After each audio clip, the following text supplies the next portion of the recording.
Bloomberg Audio Studios. Podcasts, radio, news. Good morning, I'm Nathan Hager. And I'm Karen Moscow. Here are the stories we're following today. Karen, we begin with a major move at the southern border with political implications. Later today, President Biden will sign an executive order that would effectively prevent new asylum claims until migrant crossings drop by about 2/3 from where they are right now. As of last April, border agents encountered about 4,300 undocumented migrants per day. White House spokeswoman Karine Jean-Pierre says Congress had a chance to act on border policy. Last week, you saw Republicans in the Senate vote against an opportunity to have the toughest, fairest piece of legislation that he wanted to sign into law to deal with the broken system. White House spokeswoman Karine Jean-Pierre spoke aboard Air Force One. Now, the order does come with political risks for the president. Progressives say ramping up deportations is an inhumane way to handle the border. But polls show immigration is a critical issue for voters in a tight race between President Biden and former President Trump. Well, Nathan, turning to politics overseas, early election results in India indicate the race is much closer than any of the exit polls estimated. Narendra Modi and his BJP party are seeking a third term running the world's fastest growing major economy. Bloomberg's Mary Nicholas says markets are watching the results closely. The key thing here is just about what happens in terms of the formation of the government. If you get, let's say, a supermajority, what happens if the government then focuses more on its political agenda rather than the economic agenda? And that's absolutely crucial and could actually put a little bit of a stop into the rally in Indian equities if we see that. Bloomberg's Mary Nicola referring there to the supermajority of 2/3 of the seats in India's lower house that Modi is seeking and would allow his party to amend the constitution. Stocks in India are down more than 5%. Turning to markets in the U.S., Karen, a glitch during a software update at the New York Stock Exchange. That is what's getting the blame for sparking trading halts and falsely displaying 99% drops in companies, including Warren Buffett's Berkshire Hathaway. The disruption is one of multiple trading hiccups in recent days. It was resolved after 45 minutes when the exchange reverted to running a different software system. Bloomberg finance reporter Catherine Doherty says the frequency likely is not a coincidence.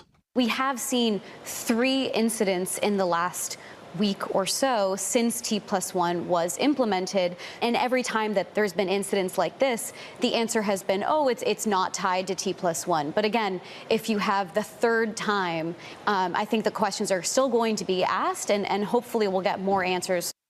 Bloomberg's Catherine Doherty says NYSE will cancel the bad trades and review the erroneous halts to determine whether to cancel any of those. Well, Nathan, the retail stock trader who drove the GameStop craze is apparently worth as much as $290 million.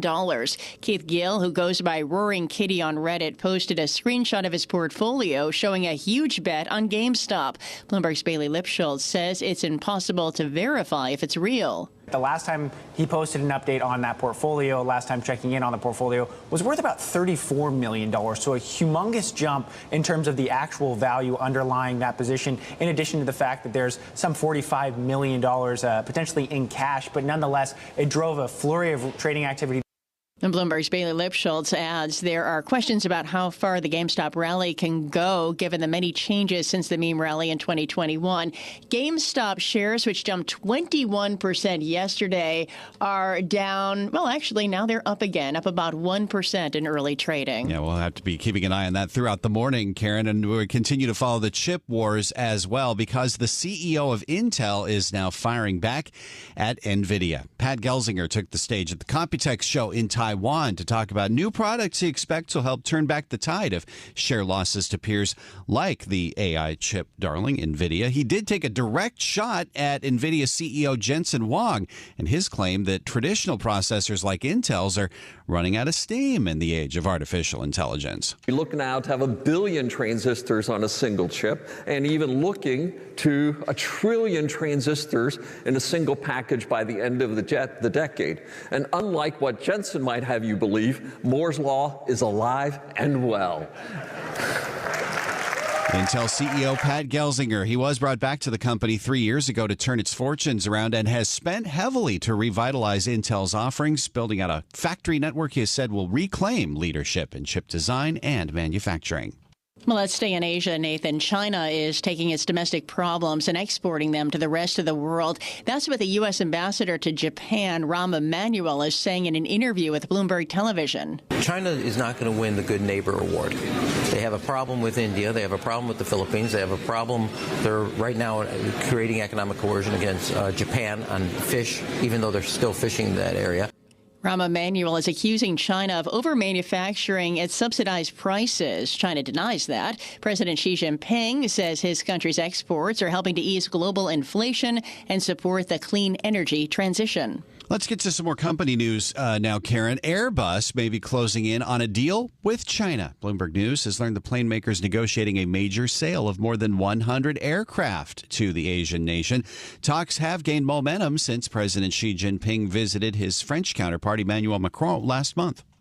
Well, Nathan, Bank of America is changing its parental leave protocol in Asia. According to an internal memo, permanent employees will now be allowed 26 weeks, of which 16 weeks will be paid. Lenders across the region have been boosting parental leave, while Bank of America's new leave program offers more options for parents. The paid leave benefit falls short of what's offered at other banks. And it's time now for a look at some of the other stories making news in New York and around the world. For that, we're joined by Bloomberg's Michael Barr. Michael, good morning. Good morning, Karen. Today is primary day in New Jersey. It comes as Senator Bob Menendez has filed a petition to get on the U.S. Senate ballot in New Jersey as an independent candidate in the November election.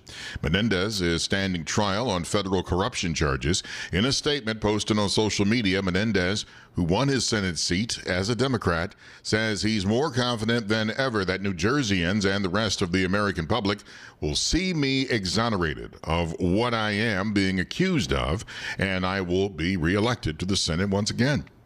Dr. Anthony Fauci returned to Capitol Hill to face questions from members of the House Select Subcommittee on the coronavirus pandemic. House Republicans grilled Fauci, who served as President Biden's chief medical advisor, on a number of pandemic-era allegations.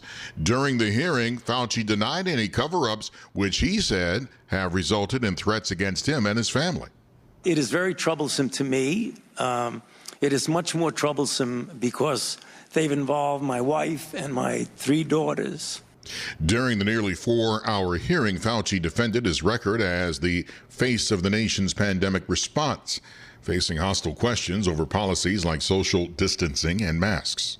A crackdown on social media push by New York Governor Kathy Hochul appears to be gaining support among state lawmakers. The bill would ban social media companies from using algorithms on what minors see. The governor shared her concerns about kids' mental health last month. They're dealing with the negative effects on mental health that is driven by social media. The measure would ban apps from sending alerts to children between midnight and 6 a.m., and it would prohibit selling their data. The proposal is likely to face legal challenges amid free speech concerns. New York Mayor Eric Adams is sounding the alarm about unlicensed street vendors accompanied by minors. Adams says migrants should be allowed to work, and he once again slammed the federal response to the migrant crisis. Let them work. Not illegal vending is not working. It's illegal. I'm Michael Barr. Karen? All right, Michael, thank you. It's time now for the Bloomberg Sports Update with John Stashower. John, good morning. Good morning, Karen. It was only 2 years ago that the Mets finished the season 46 games ahead of the Nationals. This season, Washington has the better record. 2 teams began a series in D.C. Mets hung on at the end, won 8-7. The Nats scored twice in the 9th, had the tying run at third, just the Mets' 6th win in the last 21 games. The Orioles won in Toronto 7-2, as hot as the Yankees have been. Baltimore only 2.5 games behind and only 1 game in the loss column. Yanks back home from the 7-2 road trip. They host Minnesota, who they swept in mid-May. They took those 3 games by a combined 14-1. Quarterfinals begin today at the French Open. Coco Gauff takes on Ons Jabeur. Carlos Alcaraz meets Stefano Tsitsipas. Daniil Medvedev lost his 4th-round match. Novak Djokovic won his. In his last 2 matches, Djokovic has played 10 sets, been on the court for 9 hours. A lot of attention still being paid to what happened in the WNBA game this past Saturday. Caitlin Clark, the recipient of a cheap shot hip check from Chicago's Kennedy Carter, who seemed to target Clark. She refused to talk about it after the game, but did speak yesterday. I'm a competitor, and I'm going to compete no matter who you are and no matter who's in front of me. So that's just what it was. Heat of the moment play. We're getting at it. We're going back and forth. It's basketball. It's all hoops. After we finish the game, it's all love. Carter said she has no regrets. Clark and Indiana won the game by 1 point, but then lost Sunday to the Liberty by 36 when Clark scored only 3 points in the Fever's record 2-9. NBA Hall of Famer Alonzo Mourning, now 54, revealed he battled prostate cancer, is now cancer-free. NFL Hall of Famer Larry Allen died suddenly while on vacation in Mexico. He was 52. Allen, an 11-time Pro Bowl lineman on the Dallas Cowboy teams that won 3 Super Bowls. 2 days after Real Madrid won the Champions League, the team announced the signing of the French star Kylian Mbappe. John Stashauer, Bloomberg Sports, Karen and Nathan.